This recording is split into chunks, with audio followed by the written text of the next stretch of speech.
So we just saw the single play. That gets me really excited.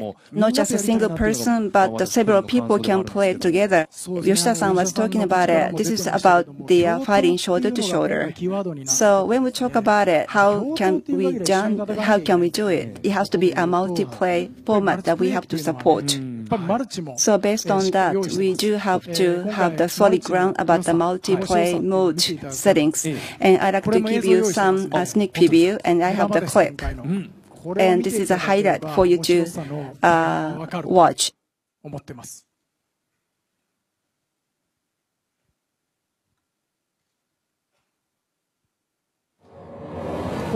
So from the book, you get sorcerer out of the book, emerges from the book, or you in the book. There are 4 people, 4 players, multiplayer. Usually we are talking about 4 players together.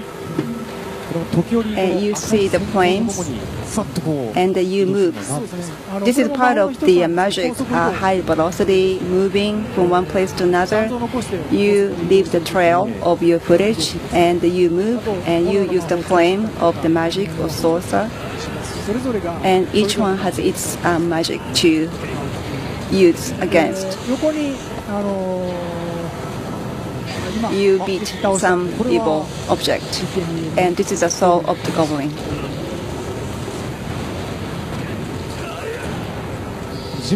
And from the ground, you have a hand coming out, and that's also power. Yes, that's one of the magic. In the dark world, this is also very dark, but everything is not dark, because it's basically invaded or overpowered by the monsters. They're conquered by the monsters. So basically people, human beings, basically end up being monsters. It's why the Kerberos, it's like a wolf-like monster with 3 heads. So it's a little different from the conventional Kerberos, because this is our version, our take of Kerberos. Because, you know, what kind of desire made him end up being like this or in this form. And looking from that angle, you could also look at the background of the original human being. And magic itself, there's 3 things, right? And then you could choose which, you could switch to which type. So instantly there are 6 kinds or 3 kinds of magic that you could use.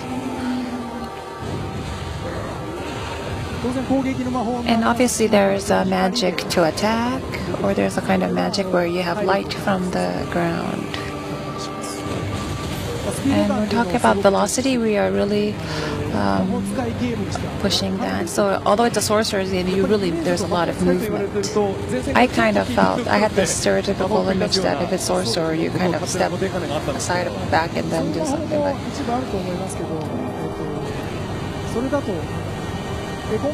this time there's no warriors or brave ones or wise men like you see in other games. Those type of people do not exist, and there are only sorcerers in the game. And by using magic, you can be a warrior. The sorcerers can be a wise man or a warrior or a brave one. So everything is basically maneuvered and handled by using magic. On the screen I just saw some red text, and by giving more damage to the enemy, there are some words in text. You see the weaknesses of the human side of the monster. This is a golem. Well, he's not an enemy, but basically he's the one calling. Well, he's basically coming out of the ground, beating. But now I took the sword. The sword is made by the tree. So basically by sacrificing the tree, you get this weapon. And basically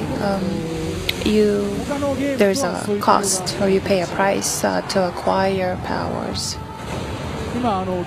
And one of the heads of the Kerberos has blown away. And now you stopped time, and then you could attack in the screen. And while fighting, it's difficult maybe for people to read what's delivered on text. Maybe I'm making an excuse. You know, the type of words that the monster is actually saying is kind of more like an excuse. I'm kind of looking for the magic point, well, if you have something that you can sacrifice, or if there's something that you could pay for a price, you can always use your powers. Or if you don't own anything to pay for as a cost, you could also use your physical parts of the body, like your eyes or whatnot. And he's dead, or he's nearly dead right now, so you have your team members trying to decide whether you want to redeem him, or to offer him as a sacrifice. And you use the magic of salamander by offering, and then using this fire power, you yourself become a huge fire, and you confront Kerberos. So this is basically sacrificing a life. So that's the ultimate sacrifice, or ultimate power. And by doing so, you destroyed Kerberos, and also you lost one quest member. Here you have these texts saying that I want to hear my child's voice, I want to see my family. The monster is now going back to its human form. And at this moment, again, you want to save him, or give him as an offering. You decide as a team, and mercilessly you decide to make this person an offering.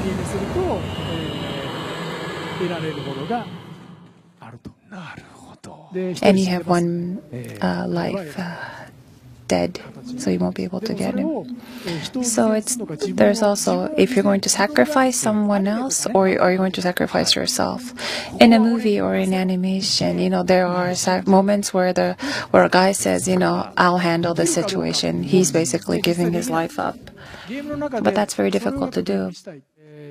So this is the ultimate decision that you're going to have to make. So this is about the human emotion, a lot of humanities, and that's the important part of it, how to put your souls into the games. And the players, you have the allies, your friends and enemies, and friends and foes. You really have to think through. Right, you might end up, hating each other, or you become great friends, buddies. So that's a lot of experiences. You have a lot of insight about the people you play with, and you feel a lot of intensity each other, because you are sacrificing yourself or your friends. And that's a charm. That's the immense emotions that you get to go through. So it's about the sorcerer, and that's like a heroic image, and that could be what appears to be really exciting. Well, I've been an independent game developer, and it's been since 12 months. I become independent player in this PlayStation Vita. I have pleasure to have this opportunity to work on that, and I'm putting a lot of energies and passion into it. I've been putting a lot of speed, velocity with the development efforts, and try to develop something really, really astonishing to the game lovers and enthusiasts. And things are working well. And within this year, I will be able to deliver what I promised.